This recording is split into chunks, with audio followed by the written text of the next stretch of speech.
seconds remaining. Hello and welcome to another draft analysis of Ace. We are moving into the final series of the day, Evil Geniuses versus Mineski. Winner will qualify to the top 4 playoffs and loser will drop down to the lower brackets. Okay, so in the match earlier, Mineski versus Navi, I think the last game, Navi just got pretty much outmaneuvered and outplayed by Mineski. Then he had a very good leading phase, but somehow he got shut down. As I mentioned, I didn't really like the last pick, Queen of Pain by Navi, just because of there's a lot of silencers, Silencer as well as a Spirit. They're all very good heroes against the Queen of Pain. And if you blinked in on a Pugna, he can decrepify you, and then Life Drain is going to be a very difficult game for Queen of Pain. And at the end of the day, it was all down to the Savant, and Mineski played extremely well kiting this Savant.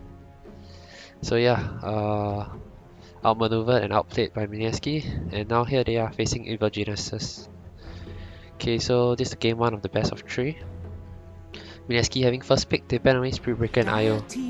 Io has always been one of EG's go-to for crit, and Fear have been picking the Spirit Breaker for himself throughout the tournament, at least in their first series. For the 3 games they played against VGJ Tanza, he was playing Spirit Breaker. On the other side, EG decided to ban Nyx and Night Stalker, and as a result this gives Venomancer to Mineski. I would have rather banned the Veno over the Nyx though, but EG decide otherwise and choose to go for the Nyx ban instead. So here, EG, they can pick up probably something like a Jakiro, which they have been doing in the first series as well.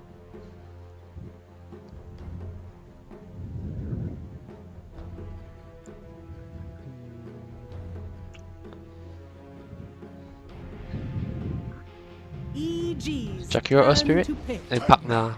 Okay, they go for the Pugna, something that is really versatile and a really strong hero now.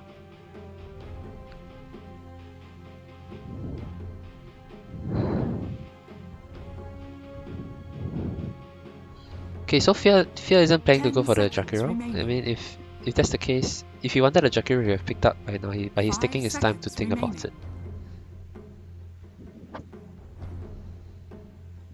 He's also probably thinking like if he lets it go, Mineski will probably pick it up. And he's already eating a lot of reserve time just from the first phase alone. He's down to 1 minute 15 seconds. Not sure why is he taking so long though. Dire team pick. Okay, instead of the Jakiro, they go for the Lich this time around. A hero that Fear had a lot of success on in game 3 against VGJ Thunder. They hit level 25 and he put down the ice armor on the buildings, and the buildings had like 50 armor, and there was no way VGJ Thunder could have pushed against them. 5 seconds remaining. Mineski, would they take the Jakiro here? I think they need something that can close the Pugna though. Yeah, so they go for the Clockwork. Something that can close down the Pugna. If they go for Jakiro, it might be too passive. This Clockwork can still be on Ice or on Jabs. Both of them can play it pretty well. Mineski's opening is really versatile. And EG is still pretty versatile because of the Pugna. He can still be anywhere. But the Lich pretty much is definitely a 5. But it's perfectly fine showing your position 5 hero early on in the draft. There's nothing. He's just the most sacrificial hero on the map, so yeah, it doesn't really matter. EG, they ban away Mushi's anti-mage, a hero that Mineski has been really comfortable with.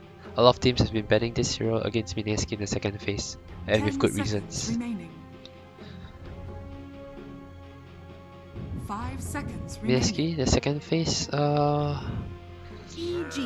banned the Bloodseeker away from, I guess both RTZ and Sumer can play it, and EG respond with the Visage ban on Ice. A very strong hero, strong and survivable hero on offlane that can dish out a lot of damage in the mid game. I guess it suits Mineski's playstyle very well as well. They like to dominate the laning phase and just have 3 very strong cores that dish out a lot of damage in the fights, and then just utilize their superior team fighting in terms of their ability to team fight.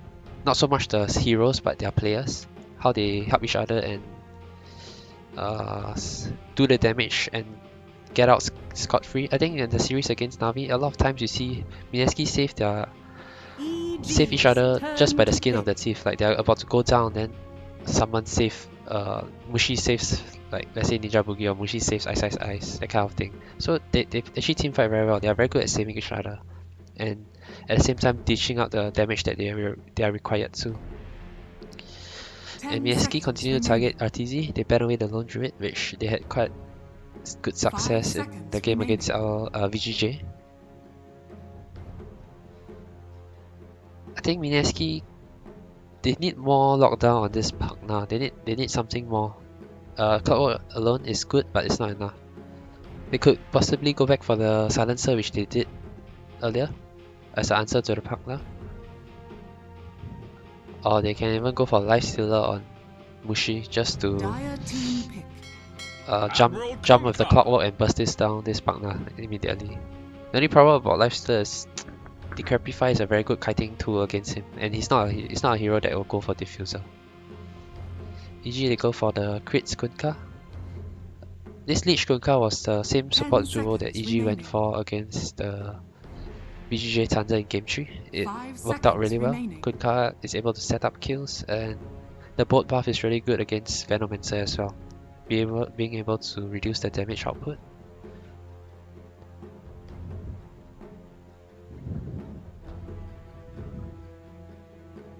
Will we see a Timbersaw by Ice Ice Ice here? It's not the best against whatever EG have now though. Pakna is good against Timbersaw. Kunga is not too bad, like X marks the spot, I can kite him around. And the magical burst from EG is really strong. And usually as a Timbersaw you want to stack up a reactive armor. And whenever a lineup has the heavy magical burst damage, usually it's not a good game for a Timbersaw. So instead they go for the silencer, as I mentioned, answer to the Pakna. It's a very common pickup now. Since Pakna is becoming so popular, we are seeing more and more silencer as well as Clockwork. These two heroes are mainly picked up to deal with this Pakna. 5 seconds remaining.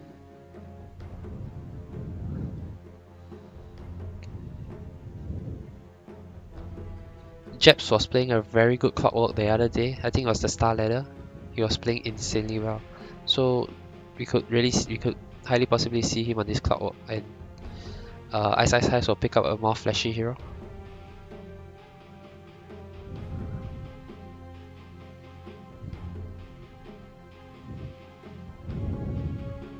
EG, what would they go for RTZ here? Okay, they decided to go for Sumel's Mirana. A hero that he's pretty comfortable with. We're seeing more and more occurrence. I think it started from the Chinese scene where maybe he plays a lot of it. Another player who plays a lot is on the opposing team, Nana. Nana really likes his Mirana as well. 10 seconds remaining. Minana. 5 seconds remaining.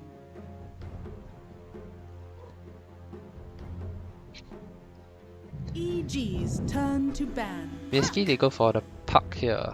I believe this is going to be Nana's puck, and it should be either Mushi or Ice Ice Ice Venomancer. Puck has a decent lane against Mirana. EG has a setup of X marks the spot into arrow now, and Puck is one of the few mid heroes that can actually dodge it. So yeah, it's a pretty good pickup, and it's also another hero that can close down the Puck now. So Mineski's lineup actually plays a lot around this Puck now. They don't want this Puck now to be able to become very strong in the fights. They want to shut him down right from the start. 10 seconds remaining. Drip Coil is also a very good spell against Mirana. You can leap away, but you'll definitely get stunned. 5 seconds remaining. Mirana is a very good pickup against the Clockwork as well. Like when you get hook shot and Cox in, Mirana can always just leap out. So you can start to understand why the heroes that EG is picking up, and so as why Mineski is picking up. Like why EG picked up Mirana for Sumel, and why Mineski picked up Puck for Nana.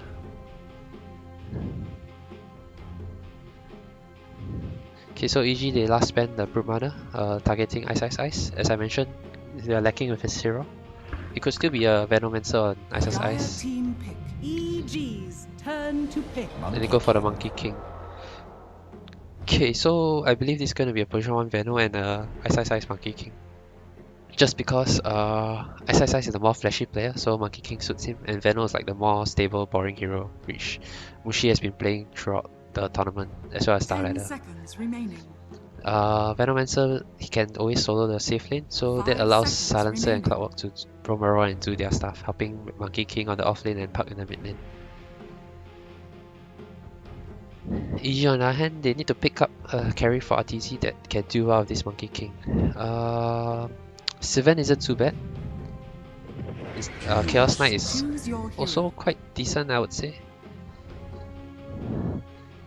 I would say Sylvan wasn't too bad because Monkey King's ultimate, when you're inside with Warcry, the armor buff helps a lot against the Monkey King ultimate.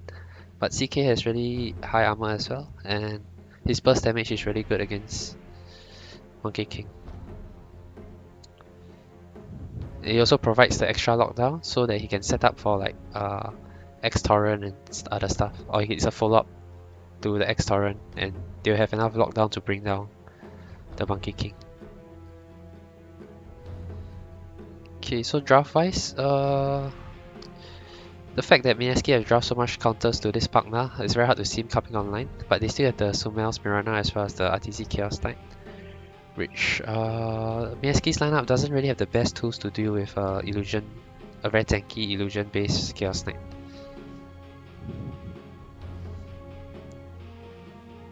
Mineski has a very good chance at shutting down this CK in the laning phase though, because of this Monkey King as well as, let's say Silencer helps him in the off lane. On top of the Jabs rotation, it might work really well, as in Mineski might be able to shut down this CK. If the CK is shut down, then yeah, I think Mineski can go into the mid game feeling quite comfortable. But let's say if they fail to shut down RTZ's Chaos Knight, then in the late game, he's going to be really difficult to bring down. And he's going to be the mid in the front lines doing damage on top of Sumel's Mirana. I think the draft is pretty even on both sides. They have decent team fights, decent late game scaling as well, both pretty even. And it's going to come down to execution as well as who's going to just take the better fights and come late game. Yeah, so should be a pretty exciting match. Just enjoy it, and yeah, I'll see you later.